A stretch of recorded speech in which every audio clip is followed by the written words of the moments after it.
Ehem. Mic test, mic test. Kamusta? Ako nga pala si Kuya Tenten. Hindi na bata, pero hindi rin naman masyadong matanda. Minsan mahiyain, Ako po si Tenten. Maasim, pero cute. pero minsan wild din. Hey. Kaya sino ba ang nanay nito? Pakisundo na po.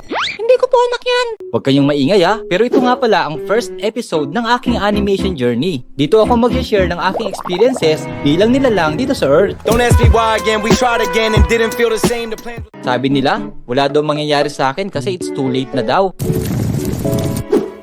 Pero hindi ko sila pinakinggan. Sabi ko sa sarili ko, ipagpapatuloy ko to kasi dito ako masaya. Kaya kayo, kung ano ang gusto nyo sa buhay, ayun din ang gawin nyo. Huwag kayong susuko para sa huli ay wala kayong pagsisihan. Suwabe, di ba? Pero seryoso, gusto ko talagang ma-share ang mga experiences ko through animation. Marami din kasi akong nakitang Pinoy animators dito. At lahat sila ay magagaling. Mas lalo akong ginanahan ipagpatuloy ang gusto ko. Malay nyo, isang araw, pogi na din ako.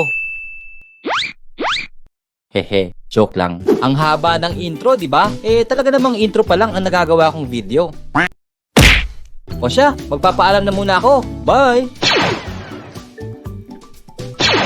Wait pala, may nakalimutan pala akong sabihin. Welcome ka nga pala dito sa Kuya Tenten Animation. Kahit sino ka man, bata, tito, nanay, lola, pogi, maganda at pangit. Hala, hindi naman ako pangit. Hindi na ako nagsuklay. Kaya tara, samahan niyo ako sa aking animation journey. Bye-bye!